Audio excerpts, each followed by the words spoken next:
पहलगाम की बैसारण वैली में, जिसे भारत का मिनी स्विट्जरलैंड कहा जाता है, इस टूरिस्ट स्पॉट पर एक भयानक आतंकी हमला हुआ।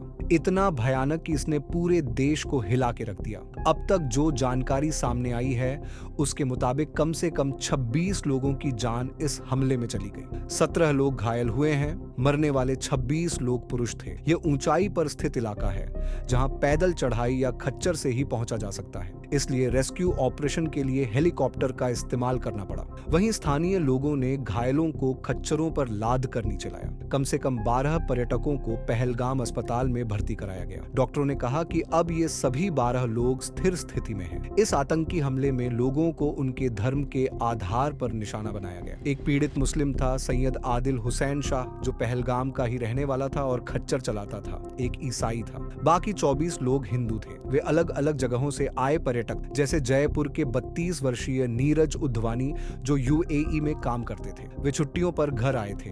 उन्होंने अपनी पत्नी के साथ शिमला में शादी समारोह में भाग लिया और फिर कश्मीर घूमने आए। एक पीड़ित नेपाल से था, सुदीप न्योपाने। साथ ही कई वायुसेना, आईबी और नौसेना के अधिकारी भी मौजूद थे। अरुणाचल से भारतीय वायुसेना के कॉर्पोरेल टैग हेलियांग।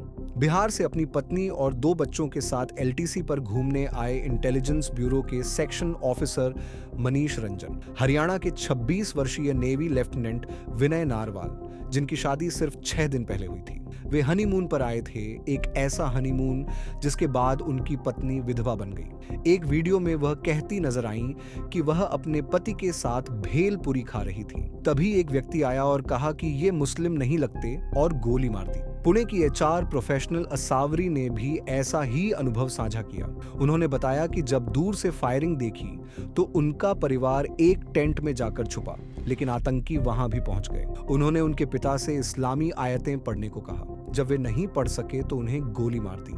मदद के लिए कोई नहीं था, न पुलिस न सेना, केवल वही लोग जिन्होंने उन्हें खच्चरों पर लाया था। असावरी उनकी मां और एक महिला रिश्तेदार को वापस ले गए। कई हैंडलर्स ने घायलों को हॉस्पिटल तक ले जाने के लिए खच्चरों पर चढ़ाया। करीब 20 मिनट बाद भारतीय सेना वहां पहुंची और बचाव कार्य शुरू किया। पाकिस्तानी आतंकी संगठन लश्कर-ए-तैयबा के छाया ग्रुप टीआरएफ ने इस हमले की जिम्मेदारी ली। टीआरएफ का मतलब है द रेजिस्टेंस फ्रंट। 2 साल पहले जब टीआरएफ ने कश्मीरी पत्रकारों को धमकाया था, तब गृह मंत्रालय ने इसे यूएपीए के तहत आतंकी संगठन घोषित किया था। इस ग्रुप के सदस्य शेख सज्जाद गुल को भी यूएपीए की 4थी सूची में आतंकवादी घोषित किया गया था। इंटेलिजेंस रिपोर्ट के अनुसार लश्कर के टॉप कमांडर सैफुल्ला कसूरी को इस साजिश का मास्टरमाइंड माना जा रहा है। इंडियन एक्सप्रेस की रिपोर्ट बताती है कि शुरुआती जांच के अनुसार 4 से 6 आतंकियों ने इस हमले को अंजाम दिया। गवाहों के बयान पर जेएनके पुलिस ने 3 पाकिस्तानी आतंकियों के स्केच जारी किए। द हिंदू के अनुसार शक है कि 2 कश्मीरी युवक भी आतंकियों में शामिल थे, जो 2018 में पाकिस्तान गए थे। अनंतनाग का आदिल गुरी और पुलवामा का अहसान। सरकारी सूत्रों ने बताया कि वे हाल ही में पाकिस्तानी आतंकियों के साथ भारत में घुसे थे और उनकी मूवमेंट की इनपुट्स भी थी। टाइम्स ऑफ इंडिया के रिपोर्टर राजशेखर झा ने लिखा कि अप्रैल के पहले हफ्ते में आतंकियों द्वारा होटलों की रेकी की भी सूचना मिली थी। अगर यह सही है तो इसका मतलब है कि इंटेलिजेंस फेल नहीं हुआ, फिर भी यह हमला हुआ। ये आपको पुलवामा हमले की याद दिला सकता है। 2019 में गृह राज्य मंत्री जी किशन रेड्डी ने राज्यसभा में कहा था कि कोई इंटेलिजेंस फेल्योर नहीं था। बाद में फ्रंटलाइन की जांच में पता चला था कि 2 जनवरी से 13 फरवरी के बीच 11 इंटेलिजेंस इनपुट्स थे। किसास हमले की चेतावनी थी। पुलवामा हमले के बाद की जांच में मुदस्सिर अहमद खान को मास्टरमाइंड पाया गया। 24 जनवरी के इनपुट में उनके आत्मघाती हमले की योजना की सूचना थी। 25 जनवरी के इनपुट में मुदस्सिर खान की लोकेशन तक बताई गई थी। स्पष्ट शब्दों में लिखा था कि वह 4 विदेशी आतंकियों के साथ देखा गया है और वे अवंतीपोरा या पंपोर में हमला कर सकते हैं। पुलवामा से सिर्फ 16 से 17 किलोमीटर दूर। सोचिए दोस्तों, इतनी डिटेल जानकारी के बावजूद फिर भी हमला हुआ। कैसे हुआ, ये असली सवाल है। मुझे नहीं पता, क्या आपको पता है? अगर हम नहीं जानते तो किससे पूछें? हमें जवाब चाहिए। ये आतंकी हथियार कहां से लाते हैं? सीमा पार से आते हैं और सीमा पर नियंत्रण केंद्र सरकार के पास है।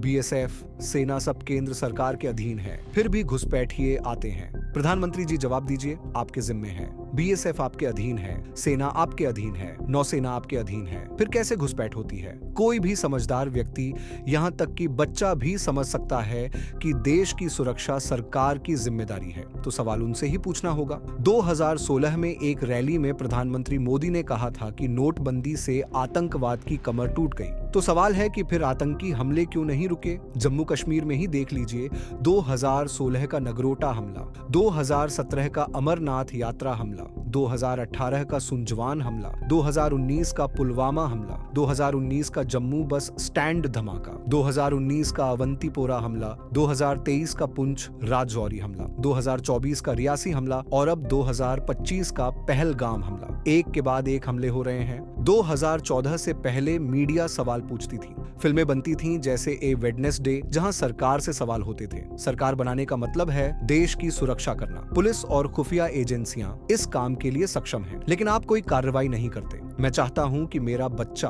बिना डर के कहीं भी जा सके। पहले गलतियों पर नेताओं से इस्तीफा लिया जाता था, जैसे 26 नवंबर के बाद गृह मंत्री शिवराज पाटिल ने इस्तीफा दिया था। महाराष्ट्र के मुख्यमंत्री विलासराव देशमुख ने भी इस्तीफा दिया था। ये कोई महान काम नहीं था, बल्कि लोकतंत्र में सामान्य बात थी। लेकिन आज की न्यू इंडिया में देखिए अर्नब गोस्वामी को। अर्नब सुप्रीम कोर्ट को पहलगाम हमले के लिए जिम्मेदार ठहरा रहे हैं। मुझे नहीं लगता 370 पर बहस करने की जरूरत थी। जज सुरक्षा की जिम्मेदारी नहीं लेते। यही अर्नब पुलवामा हमले के बाद व्हाट्सएप पर लिख रहा था, हमने जीत ली। प्रोपेगंडा मीडिया सरकार से सवाल नहीं करती। जब आज तक का रिपोर्टर सवाल उठाता है तो म्यूजिक बजाकर उसे चुप करा दिया जाता है। ये मजाक नहीं है। 2000 टूरिस्ट थे, कोई पुलिस नहीं थी, म्यूजिक बजा दिया गया। यहाँ तक कि बच्चे भी सवाल कर रहे हैं। सरकार निकम्मी हो गई है। इतना बड़ा आतंकी हमला, लेकिन किसी को पता नहीं चला। नीचे सेना की बेस थी, लेकिन उन्हें खबर नहीं थी। 10 दिन पहले की रिपोर्ट देखिए। रक्षा मंत्रालय ने संसद समिति को बताया कि सेना में 8400 ऑफिसरों की कमी है, 92,400 जवानों की कमी है। कुल मिलाकर 1 लाख से ज्यादा सैनिकों की कमी है। कमी क्यों है? कोविड के दौरान 2 साल सेना में भर्ती नहीं हुई। अब सेना की ताकत 2 लाख और कम करने की योजना है, वेतन और पेंशन बचाने के लिए। विनय नारवाल की बहन मुख्यमंत्री के सामने रोई कि भाई 1-2 घंटे जिंदा था, अगर सेना होती तो बचाया जा सकता था। कोई नहीं आया, कोई नहीं। नेता आते हैं तो VIP ट्रीटमेंट मिलता है।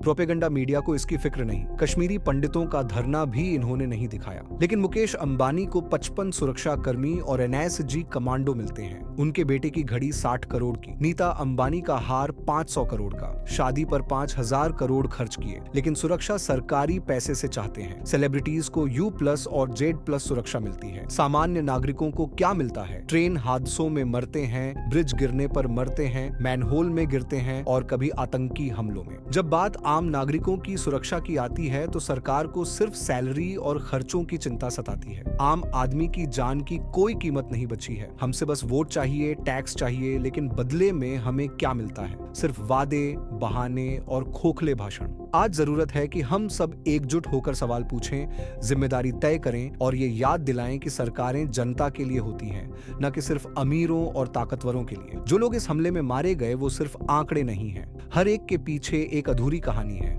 एक टूटा हुआ सपना है और बिखरा हुआ परिवार है। उनकी कुर्बानी को यूं ही मत जाने दीजिए। सवाल पूछिए, जवाब मांगिए, क्योंकि जब हम सवाल करना बंद कर देंगे तब लोकतंत्र का सचमुच अंत हो जाएगा। देश की सुरक्षा, देश के नागरिकों की सुरक्षा सरकार की सबसे पहली और सबसे बड़ी जिम्मेदारी है और इस जिम्मेदारी से कोई भी सरकार बच नहीं सकती। जय हिंद।